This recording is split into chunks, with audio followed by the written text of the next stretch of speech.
د خیر د دروازو نه لوی او غټه دروازه هغه روژه نیولې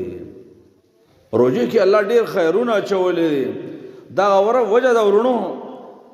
چې مونږ باندې الله په کال کې یو خو نفلی روژې نبی صلی الله علیه وسلم مونږ ته ډېر ذکر کړی ځکه د آیم بی بیز بیا 3 روژې په هر میاشت کې دي په هفته کې 2 روژې د زیارت دی ورځې او د ګل دی ورځې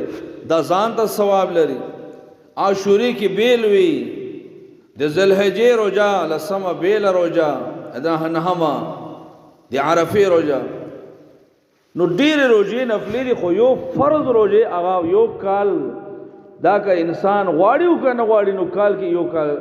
میاشت روژې دا فرض کړي دا د دې لپاره نه چې الله دې موږ دا ولګي او تن دې الله صرف غواړي چې انسانان وږي شي او تږي شي نه الله رب العالمین لوی مقصد هم دا بیان کړی لعلکم تتقون چې تاسو کې تقوا راشي او چې انسان کې تقوا راغله ټول نیک اعمال وته آسان وي د ګناه پر خودل وته بیا آسان وي تقوا ډېر اهم شی ده د تقوا د نشوالي نه انسان د الله نه ډېر بغاوت کوي او چې تقوا وي نو ډېر خیرونه انسان حاصلوي دا د روژې لوی مقصد الله ذکر کړ نو روژه دا یو بهترین عمل او الله ته د نږدېوالي یو لوی عمل ده دویم نبی صلی الله علیه وسلم فرمایي د خیر دروازه والصدقه د الله د رضا لپاره انسان ته د الله ورکړی مال د الله د رضا لپاره خیرات او صدقه کول دا یو ډېر لوی صرف نیک نه ده نیکی نه ده بلکې د نیکی دروازه ده ډېر خیرونه په انسان باندې کولاویږي کله چې د خپل ګټلې مال څه نه څه حصہ د الله لپاره خرج کوي د انسان باندې نیکی لوی دروازې کولاویږي دریم نبی هم فرمایل وصلاة الرجل من جوف الليل دریم د خیر دروازه څه شي ده سړی د شپې راپورته شي او الله ته ودرېږي منځو کې چې هغې ته مونږ تهجد ویو قیام اللیل ویو یا د شپې منځو ته ویو دا یو ډېر د صرف نیک عمل نه ده بلکې د نیکۍ دروازه ده نو دا 3 څیزونه نبی هم فرمایي دا د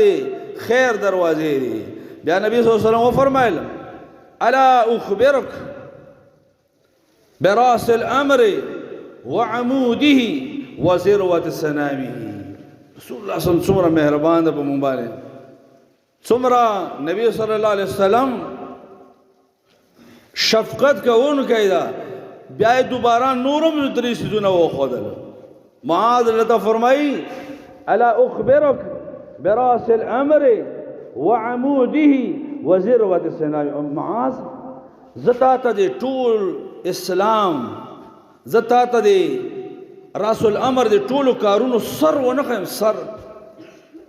وعموده د هغې د ستنې د ته ونه خیم دا پیلرې چې بنیادونه په هغې باندې ولاړ او نبی صلی الله علیه وسلم فرمایي وذروه سنامه او د خوب د ته ونه خیم لکه دا غویی چې ده دی په دې خوب باندې ډېر ښایسته ښکاري نو تا ته خوب ونه خیم چې هغه ډېر اوچت وي او ښکاري او مزېدار وي نبي صلی الله علیه وسلم فرمایل راس الامر الاسلام سر د کارونو چې دا هغه اسلام ده اولینی ګوره چې څومره اعمال قبلیږي نو د اسلام نه بعد قبلیږي اسلام نه وي نه صدقه قبوله ده او نه روژه قبوله ده یو شی هم نه قبلیږي اول اسلام ده امام بخاری رحمه الله حدیث ذکر کړی ده یو صحابي راغله او څرنګه راغله مقنع بالحدید ځان نه زغرې او تورې او دا ټول جنګي ساز او سامان ځان نه تو کړی لکه موږ وایو چې بالکل په اسلحو ځان پیرلی و مقنع بالحدید نبی صلی الله علیه وسلم فرمایل یا رسول الله اقاتل و اسلم اے د الله رسول الله ز قتالم کوم جنگم کوم د کافرو سره اسلام هم راوړم رسول الله صلی الله علیه وسلم فرمایل اسلم ثم قاتل اے د الله بندا چې جنگ کوي نو اول به اسلام راوړي اسلم ثم قاتل اول اسلام قبول کا بیا به اسلام بیا به قتال کوي او وعموده الصلاه نبی هم فرمایي د اسلام د پاره د دین د پاره د هغه د پاره ستنه ته شیدا الصلاه من مخکې ما ذکر کړو چې من څومره اهم ده وذروه السنام او د اسلام د پاره دین د پاره د دې قوم څه شیدا الجهاد دا جهاد دا د الله په لار کې جهاد کول دا د اسلام د پاره داس لکه دا قوت دا د ټول هغه اوچتم ښکاری او خاصتم ښکاری نبی هم فرمایي جهاد دا د رسول الله صلی الله علیه وسلم خبره په دې ټول خبره په یو بل بهترین خبره باندې راټول کړل نبی صلی الله علیه وسلم فرمایل الا اخبرک بملاک ذلک كله اے معاذ زتا ته د ټول ملاک و نه خیم چې د انسان منځ روژه او زکات نور اعمال صدقې هغې دپاره ملاک وي ملاک څه شی ده ملاک ورونو دې ته ویلی شي چې انسان ځان بازار ته ځي ځان سره تیلی او بوجۍ راواخلي سامان دپاره او بیا چې کله سامان واخلي نو هغې دا خلق ټینګه وتړي کلکه وتړي دغه ته عربی کې ملاک وي نبی صلی الله علیه وسلم الا اخبرک بملاک ذلک كله معاذ تا ته داس شی ونه خیم چې تا منظم به باندې بشي روزه دې به باندې بشي حجم به باندې بشي جهاد به باندې بشي ذکر تلاوت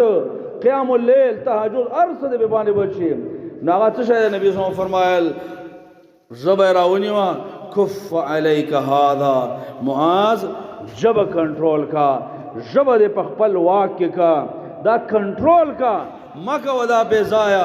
بے ضایع خبره دې باندې نه کول دی الله دې نافرمانی خبره نه کول دا دې ټولو دې پاره ملاک دا